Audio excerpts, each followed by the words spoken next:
പിതാവിൻ്റെയും പുത്രൻ്റെയും പരിശുദ്ധാത്മാവിൻ്റെയും നാമത്തിൽ ആമേൻ. എൻ്റെ പ്രിയപ്പെട്ടവരെ, ഇന്ന് ജൂലൈ 31 വെള്ളിയാഴ്ച. അമ്മേ പരിശുദ്ധ അമ്മേ, അമ്മേ പരിശുദ്ധമേ, ദൈവമാതാവേ, കൃപാസനത്തിലൂടെ ഞങ്ങൾക്കും ഞങ്ങളുടെ ദേശത്തിനും അമ്മ മധ്യസ്ഥം തേടി തന്ന എല്ലാ അനുഗ്രഹങ്ങൾക്കും കൃപകൾക്കും ഞങ്ങളിപ്പോൾ ഹൃദയം നിറഞ്ഞ നന്ദി പറയുന്നു.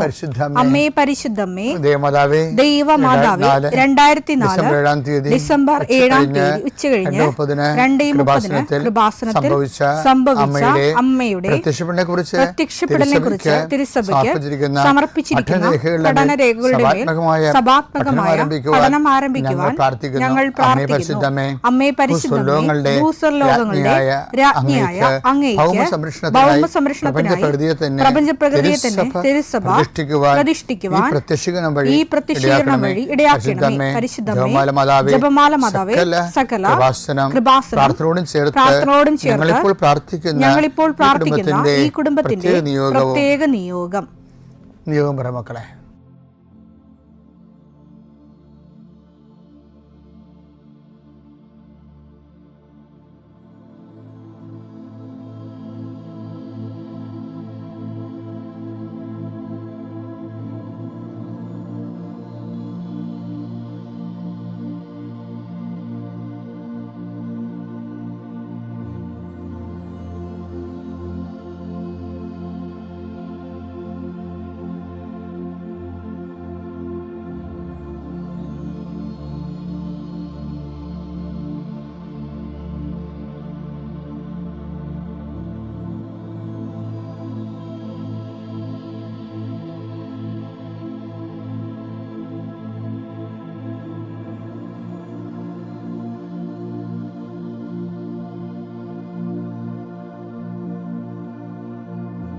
അമ്മയുടെ പ്രത്യക്ഷീകരണത്തിന്റെ ഈ അനുഗ്രഹവേളയിൽ ഞങ്ങൾക്ക് സാധിച്ചു തരുവാൻ കനിയണമേ. ആമേൻ. വിശ്വാസ പ്രമാണം. സർവശക്തനായ പിതാവും ആകാശത്തിന്റെയും ഭൂമിയുടെയും സൃഷ്ടാവുമായ ദൈവത്തിൽ ഞാൻ വിശ്വസിക്കുന്നു. അവിടുത്തെ ഏകപുത്രനും ഞങ്ങളുടെ കർത്താവുമായ ഈശോ മിശിഹായിലും ഞാൻ വിശ്വസിക്കുന്നു.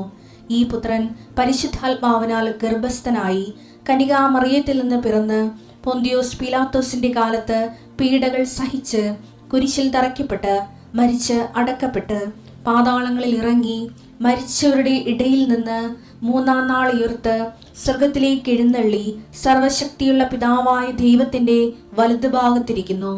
അവിടെ നിന്ന് ജീവിക്കുന്നവരെയും മരിച്ചവരെയും വിധിക്കുവാൻ വരുമെന്നും ഞാൻ വിശ്വസിക്കുന്നു. പരിശുദ്ധാത്മാവിലും ഞാൻ വിശ്വസിക്കുന്നു. വിശുദ്ധ കത്തോലിക്കാ സഭയിലും പുണ്യവാന്മാരുടെ ഐക്യത്തിലും പാപങ്ങളുടെ മോചനത്തിലും ശരീരത്തിന്റെ ഉയർപ്പിലും നിത്യമായ ജീവിതത്തിലും ഞാൻ വിശ്വസിക്കുന്നു. ആമേൻ. സ്വർഗ്ഗസ്ഥനായ ഞങ്ങളുടെ പിതാവേ, അങ്ങയുടെ നാമം പൂജിതമാകണമേ. അങ്ങയുടെ രാജ്യം വരണമേ. അങ്ങയുടെ തിരുമനസ് സ്വർഗത്തിലെ പോലെ ഭൂമിയിലും ആകണമേ. അന്നു വേണ്ടുന്ന ആഹാരം ഇന്ന് ഞങ്ങൾക്ക് തരണമേ. ഞങ്ങളോട് തെറ്റ് ചെയ്യുന്നവരോട് ഞങ്ങൾ ക്ഷമിക്കുന്നത് പോലെ ഞങ്ങളുടെ തെറ്റുകൾ ഞങ്ങളോടും ക്ഷമിക്കണമേ. ഞങ്ങളെ പ്രലോഭനത്തിൽ ഉൾപ്പെടുത്തരുതേ, തിന്മയിൽ ഞങ്ങൾ രക്ഷിക്കണമേ. ആമേൻ. നന്മ നിറഞ്ഞ മറിയമേ, സ്വസ്തി. കർത്താവ് അങ്ങയുടെ കൂടെ സ്ത്രീകളിൽ അങ്ങ് അനുഗ്രഹിക്കപ്പെട്ടവളാകുന്നു. അങ്ങയുടെ ഉദരത്തിൻ ഫലമായ ഈശോ അനുഗ്രഹിക്കപ്പെട്ടവനാകുന്നു. പരിശുദ്ധ മറിയമേ, തമ്പുരാന്റെ അമ്മേ, പാപികളായ ഞങ്ങൾക്ക് വേണ്ടി ഇപ്പോഴും ഞങ്ങളുടെ മരണസമയത്തും തമ്പുരാനോട് അപേക്ഷിക്കണമേ. ആമേൻ. കർത്താവേ, നിന്റെ ഉന്നതമായ നാമത്തിന് സ്തോത്രം ചെയ്യുന്നു. കർത്താവേ, നിന്റെ വിശുദ്ധ പൗരോഹിത്യത്തെ മഹത്വപ്പെടുത്തണമേ. കർത്താവെ, സഭയിലുള്ള സാന്നിധ്യം പ്രകടമാക്കണമേ. 40 വർഷം ഞാൻ അർപ്പിച്ച കൃപാനയുടെ യോഗ്യതയാണ് കൃപാസ്ഥാനത്താറെ ജീവനോടെ പ്രത്യക്ഷപ്പെട്ട പരിശുദ്ധ അമ്മയുടെ മാധ്യസ്ഥത്തിലെ മക്കളില്ലാത്തവരെ ഓർത്ത് പ്രാർത്ഥിക്കുന്ന ഈശോയെ, ആശുപത്രി കിടക്കുന്നവരെ ഓർത്ത് പ്രാർത്ഥിക്കുന്നു. ഓരോ ബിസിനസ് ചെയ്തിട്ട് തകർന്നു പോകുന്നവരെ കർത്താവ്, ഇന്നെങ്കിലും 10 പൈസ കിട്ടുക ഈശോയെ, കച്ചവടം ചെയ്തിട്ട് നിവൃത്തിയില്ലാതിരിക്കുന്നവരുണ്ട്. കന്യൻ്റെ കയ്യിൽ പൈസ അകപ്പെട്ടു പോയവരുണ്ട്. അത് തിരക്കി പോകുന്നവരും ചോദിക്കാൻ പോകുന്നവരുണ്ട്. അപ്പോൾ അവരെല്ലാം അവരുടെ ഉദ്യമങ്ങളെല്ലാം കർത്താവ് കൊച്ചു തോബിയാസിനെ നീ വിട്ടില്ലേ, കടങ്ങൾ തിരിച്ചു കിട്ടി മേടിക്കാൻ വേണ്ടി. അതുപോലെ അന്ന് റാഫേൽ മാലാഖനെ നീ കൂടെ വിട്ടില്ലേ, ഞങ്ങൾക്ക് നഷ്ടപ്പെട്ടത് തിരിച്ചു വിട്ട മേടിക്കാൻ വേണ്ടി വിടുന്നവരുടെ കൂടെ പരിശുദ്ധമേ നീ കൂടെ വിടണമെന്ന് പ്രാർത്ഥിക്കുന്നു ഈശോ. കർത്താവ്, ഞങ്ങളുടെ മക്കളെ ഓർത്ത് പ്രാർത്ഥിക്കുന്നു. ആത്മാർത്ഥമായി പഠിക്കുന്ന മക്കളുണ്ട് ഈശോയെ, പഠിച്ചിട്ട് കയറാത്ത മക്കളുണ്ട്, പഠിക്കാൻ പറ്റാത്തവരുണ്ട് ഈശോയെ. വീട്ടിലെ സ്ഥിതി കാരണം മനസ്സ് മരവിച്ചിരിക്കുന്ന കുഞ്ഞുങ്ങളുണ്ട്. അവരെല്ലാം ഞാൻ ആശീർവദിക്കുന്നു. എൻ്റെ മക്കളെ, നിങ്ങൾ ആശീർവാദത്തിൽ ആലംബിച്ചുകൊണ്ട് നിങ്ങൾക്ക് പഠിക്കാൻ അത്രയും പഠിക്കുക. ബാക്കി കൃപാസനം മാറാതെ നിങ്ങളുടെ വീട്ടിൽ വരും. നിങ്ങളുടെ എല്ലാ പോരായ്മകളെ അമ്മ പരിഹരിക്കുന്ന എത്രയോ സാക്ഷ്യങ്ങൾ നമുക്കുണ്ട്. കർത്താവേ, ജീവിതമാർഗം മുട്ടിപ്പോയവരുണ്ട്, വീട് സ്ഥലവും ഇല്ലാത്തവരുണ്ട്, വിവാഹം ഒത്തുവരാത്തവരുണ്ട്, മക്കൾ ദുർനടപ്പിൽ പോയിട്ട് വേദനിക്കുന്നവരുണ്ട്. എല്ലാ മേഖലകളിലും എന്തെല്ലാം വേദന നീ അനുഭവിക്കുന്നുണ്ടോ അവിടെ എല്ലാം ഈ ദിവസം കർത്താവ് നിന്നെ ആശീർവദിക്കട്ടെ. നീ കണ്ടുമുട്ടുന്ന വ്യക്തികളെ കർത്താവ് ആശീർവദിക്കട്ടെ. നീ ഒപ്പിടുന്ന രേഖകളെ കർത്താവ് ആശീർവദിക്കട്ടെ. നീ ലോൺ എടുക്കാൻ പോവുകയോ സാമ്പത്തിക വിഷയങ്ങൾ സംസാരിക്കാൻ പോവുകയോ ചെയ്യുന്ന ഇടങ്ങളിൽ കർത്താവ് നിനക്ക് തുണ വരട്ടെ. എൻ്റെ കർത്താവിൻ്റെ ഉന്നതമായ നാമത്തിൽ, സഭയുടെ അധികാരത്തിൽ, കുരിശിൻ്റെ അടയാളത്തിൽ ഇനി ഇന്നത്തെ ദിവസം നീ പോകുന്ന എല്ലാ ഇടങ്ങളിലും നിൻ്റെ കർത്താവ് നിന്നെ സന്ധിക്കട്ടെ. നിത്യപിതാവും പുത്രനും പരിശുദ്ധാത്മാവുമായ സർവീശ്വര എന്നേക്കുവാമേ. എൻ്റെ പ്രിയപ്പെട്ടവരെ, പിന്നെ ഉടമ്പടി നിയോഗം വെക്കുമ്പോൾ നമ്മളെന്താണ് കർത്താവിനോട് പ്രാർത്ഥിക്കണേ? പല ആൾക്കാരും പ്രാർത്ഥിക്കുന്നത് മാത്രമല്ല, പ്രേക്ഷിത പ്രവർത്തനം ഉടമ്പടി സംബന്ധമായ എല്ലാ കാര്യങ്ങളും ചെയ്യണത് എന്തിനു വേണ്ടിയാണ്? കർത്താവേ എൻ്റെ കാര്യത്തിൽ ഇടപെടണമേ, കർത്താവേ എൻ്റെ കാര്യത്തിൽ ഇടപെടണമെന്നല്ലേ? കർത്താവ് നമ്മുടെ കാര്യത്തിൽ ഇടപെടണമെങ്കിൽ ഈ കാര്യം മാത്രമല്ല, കർത്താവിന് നിരക്കാത്ത എല്ലാ കാര്യങ്ങളിലും ഇടപെടാനുള്ള സ്വാതന്ത്ര്യം ഉണ്ടാകണം. ആ ഭാഗം വായിച്ചേ, മർക്കോസ് 5:7 വായിച്ചേ. മർക്കോസ് 5:7 ഉച്ചത്തിൽ നിലവിളിച്ചുകൊണ്ട് അവൻ പറഞ്ഞു. ആരാണ് അവനെന്ന് പറഞ്ഞാൽ? ആരാണെന്ന് അറിയാവാ? ചില്ലറ പുള്ളിയല്ല, ലഗിയോനെന്നും പറഞ്ഞ് ഒരു സൈന്യമുണ്ട്. ഒരാളിനെ ആവശ്യിച്ചിരിക്കുകയാണ് പിശാചിൻ്റെ കൂട്ടവാ. ഈശോനെ കണ്ടപ്പോൾ ഗരസേനരുടെ സ്ഥലത്ത് ചെന്നപ്പോൾ തന്നെ പിശാച് മനസ്സിലായി തൻ്റെ സമയം കുറിച്ചിട്ടുണ്ട്, നിമിഷങ്ങൾ എണ്ണപ്പെട്ടിട്ടുണ്ടെന്ന് പറയും. അപ്പോൾ ഇവൻ അലറിയിട്ട് ഇവൻ കുറേ കാര്യങ്ങൾ പറയും. എന്താണെന്നറിയാം? എന്തൊക്കെയാണ് പറയണതൊക്കെ? യേശുവേ മഹോന്നതനായ ദൈവത്തിൻ്റെ പുത്ര. ഇങ്ങനെ സർട്ടിഫിക്കറ്റ് കൊടുത്തിരിക്കണം അവളേ ദൈവത്തിന്. ഈശോയ്ക്ക് വലിയ സർട്ടിഫിക്കറ്റ് കൊടുത്തിരിക്കുന്നതാണ്. കലവറയില്ലാതെ അങ്ങോട്ട് സംസാരിച്ചിരിക്കുകയാണ്. ദൈവത്തിൻ്റെ പുത്രനാണെന്ന് പുള്ളി സമ്മതിച്ച് യേശുവേ, അങ്ങ് എൻ്റെ കാര്യത്തിൽ, അതാണ് പ്രശ്നം, അങ്ങ് എൻ്റെ കാര്യത്തിൽ എന്തിന് ഇടപെടുന്നു? അതാണ് വിഷയം. അതായത് യേശുവിനെ ദൈവപുത്രനായിട്ട് അംഗീകരിക്കണമെങ്കിൽ, മഹോന്നതനാണെന്ന് പറയണമെങ്കിൽ നമുക്ക് വലിയ ചിലവുള്ള കാര്യമൊന്നുമില്ല. വായിക്കണം നാക്കുകൊണ്ട് പറഞ്ഞാൽ മതി. പക്ഷെ അത് പേയ്മെൻറ്റിലേക്ക് പോകുമ്പോൾ ഇവൻ വാലും ചുട്ടിക്കൊണ്ട് ഓടണം കാണാം. പിശാച് നമ്മളുള്ള വ്യത്യാസം എന്താണെന്നറിയാമോ? പിശാച് ഇല്ലാത്ത കുറേ കാര്യം നമുക്കുണ്ട്. അവിടെ നമ്മൾ ഇൻവെസ്റ്റ് ചെയ്യുകയാണെങ്കിൽ നമുക്ക് നല്ല ഗ്രോത്ത് കിട്ടാൻ സാധ്യതയുണ്ട്. മാർക്കറ്റിംഗ് ഉള്ളതിനല്ലേ, സാധനം പ്രൊഡ്യൂസ് ചെയ്താലല്ലേ മാർക്കറ്റിംഗ് നമുക്ക് പ്രോഫിറ്റ് ഉണ്ടാകത്തുള്ളൂ. അതുപോലെ ഇപ്പം പിശാചൻ ദൈവമാണെന്നുള്ള എല്ലാം അറിയാം. അതാണ് യാക്കോബ് പറയണത്. യാക്കോബ് നമ്മൾ ഇടയ്ക്കിടയ്ക്ക് പറയത്തില്ലേ? 2:19 വായിച്ചേ. ദൈവം ഏകനാണെന്ന് നീ വിശ്വസിക്കുന്നു. അത് നല്ലത് തന്നെ. പിശാചുക്കളും അങ്ങനെ വിശ്വസിക്കുന്നു. പിശാചുക്കളും അതുപോലെ വിശ്വസിക്കുന്നു. അപ്പം പിശാചിനും വിശ്വാസമുണ്ടേ. അതാണ് ആ വിഷയം. അപ്പം നമുക്ക് വിശ്വാസം ഉണ്ടെന്ന് പറഞ്ഞ് മസി പിടിക്കേണ്ട കാര്യമില്ല. പിശാച് അടിപൊളിയായിട്ട് വിശ്വസിക്കുന്നു. കണ്ടാ പറ. അവർ ഭയന്ന് വിറയ്ക്കുകയും ചെയ്യുന്നു. ഭയന്നും വിറക്കുന്നുണ്ട്.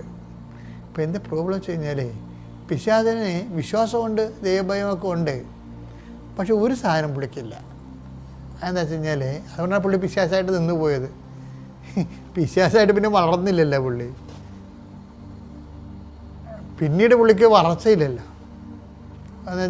എന്താ പിന്നെ ഒരു ഡോർമൻ സ്റ്റേജിലേക്ക് നിൽക്കുക പുള്ളി. അതിൻ്റെ കാരണം വെച്ച് കഴിഞ്ഞാൽ പുള്ളിക്ക് ദൈവസ്നേഹമില്ല. അതാണ് കുഴപ്പം. ഇനി നമ്മൾ പറയണം, അപ്പോൾ നമ്മുടെ ഏറ്റവും വലിയൊരു വിശ്വാസം ഇല്ലാത്ത സാധനം നമുക്കുള്ള എന്താണ്? ഈ ദൈവസ്നേഹമാണ്. ഇനി നമ്മൾക്ക് ദൈവസ്നേഹം ഉണ്ടോ ഇല്ലേ എന്ന് എങ്ങനെ അറിയാൻ പറ്റും? ഇപ്പം ഞാൻ ക്രിസ്തുത്ത് ഓർക്കുകയെ, ഈ സ്വർഗസ്ഥനായ പിതാവ് എന്നും പറഞ്ഞുള്ള പ്രാർത്ഥനയില്ലേ, ഈ സ്വർഗസ്ഥനായ പിതാവിൽ നിന്ന് തന്നെ നമുക്ക് അത് ആനയെ വളർത്തണം പോലെ ആന ചെരിഞ്ഞാലും പണ്ട് പറയുമായിരുന്നേ, ആന ചെരിഞ്ഞാലും പന്തിരായിരം, നിന്നാലും പന്തിരായിരം എന്ന് പറഞ്ഞാൽ സ്വർഗസ്നായ പിതാവിൻ്റെ അവസ്ഥ. ആ പ്രാർത്ഥനയുടെ ഗുണം, ആ പ്രാർത്ഥന കേട്ടില്ലെങ്കിൽ നമുക്ക് അതിൻ്റെ വരുമാനം ഉണ്ടാവും. മിക്കവാറും കേൾക്കത്തില്ല. കാര്യം അപ്പോൾ നിങ്ങൾ അച്ഛൻ ഇങ്ങനെ പറയാം, അപ്പോൾ അത് കേൾക്കത്തില്ല. പിന്നെ അതിൻ്റെ പ്രശ്നം ഞാൻ പറയണ കാര്യം എന്താ, നിങ്ങൾ സ്വർഗസ്ഥനായ ഞങ്ങളുടെ പിതാവേ അങ്ങയുടെ നാമം പൂജിതമാകണമേ, അങ്ങയുടെ രാജ്യം വരണമേ, അങ്ങയുടെ തീരുമാനം സ്വർഗത്തിലെ. ഇത് നല്ല ഇൻ്റലിജൻറ്റ് സ്പിരിച്വാലിറ്റി ഉള്ളവർക്ക് മാത്രമേ ഇത് ആപ്ലിക്കേറ്റ് ചെയ്യാൻ പറ്റത്തുള്ളൂ. മറ്റവും വായിക്കണം ആക്കണ കണാക്കുണ എന്നൊക്കെ ഇങ്ങനെ ആവർത്തിച്ച് പട്ടിക പറയണ പോലെ സ്വർഗസ്ഥനായ പിതാവേ നാമം പൂജിതമായ രാജ്യം സ്വർഗത്തിലെ പോലെ ഇങ്ങനെ പറയണതാണ്. ബാക്കി അത് ദൈവം അത് അപ്പം പണ്ട് അതിനെ ഓട്ടോമാറ്റിക് ഡിലീറ്റിംഗ് ആണത്. ചില കമ്പ്യൂട്ടറിൽ ചില സാധനം അടിച്ച് കഴിയുമ്പോൾ ഓട്ടോമാറ്റിക് ഡിലീറ്റിംഗ് അല്ലേ. ചില ആൾക്കാരുടെ സ്വർഗസ്ഥനായ പിതാവ് ഓട്ടോമാറ്റിക് ഡിലീറ്റിംഗ് ആയി, അപ്പം തന്നെ അത് മാഞ്ഞു പോകും.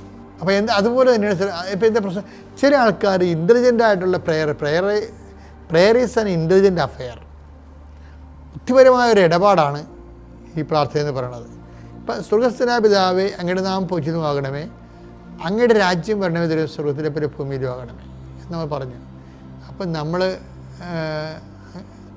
അന്നു വേണ്ട ആഹാരം ഇന്ന് ഞങ്ങൾക്ക് തരണമേ, നമുക്കൊരാവശ്യം ഉണ്ടാവില്ല. അപ്പോൾ അത് ഡെയിലി ഫിസിക്കലായിട്ടുള്ള നീഡാണെന്ന് തന്നെ വിചാരിച്ചോ. അത് നടന്നില്ലെങ്കിൽ എന്ത് ചെയ്യും? അപ്പോൾ നമ്മൾ വീണ്ടും ആദ്യം തൊട്ട് ചെല്ലും, എന്താണ് സ്വർഗസ്ഥനായ പിതാവേ അങ്ങയുടെ നാമം പൂജിതമാകണമേ. നമുക്ക് കിട്ടിയില്ല, അപ്പോൾ നമ്മളെന്ത് ചെയ്യും? അയ്യോ ഞാൻ ഇത്രയും പറച്ചല്ല, എനിക്കത് കിട്ടില്ല എന്ന് പറയാല്ല. ആന ചെരിഞ്ഞാലും പന്തിരായിരം എന്ന് പറഞ്ഞാൽ എന്താണെന്ന് അറിയാമോ? ആനക്ക് കൊമ്പുണ്ടല്ല, എടുത്ത് വിൽക്കാവുന്നതിൻ്റെ അർത്ഥം. പണ്ടത്തെ കഥയാണ്. അപ്പോൾ സ്വർഗസ്ഥനായ പിതാവ് ഒരു നമ്മൾ ഗീവസ് ടുഡേ ഓഫ് ഡെയിലി ബ്രെഡ് എന്ന് പറഞ്ഞിട്ടും ആ ബ്രെഡ് കിട്ടണില്ല. നമ്മൾ പറയുന്ന സാധനം നമ്മൾ പറഞ്ഞ സമയത്ത് കിട്ടണില്ല. ഇൻ കേസ് നമ്മുടെ കാര്യം ഫ്ലോപ്പായി പോയാലും നമ്മൾ പ്രാർത്ഥന ആദ്യം ഒരു ചൊല്ലും, എന്താണ് അങ്ങയുടെ നാമം പൂജിതമാകണമേ. ഈ കാര്യത്തിന് കിട്ടിയില്ല, അങ്ങയുടെ നാമം പൂജിതമാകണമേ.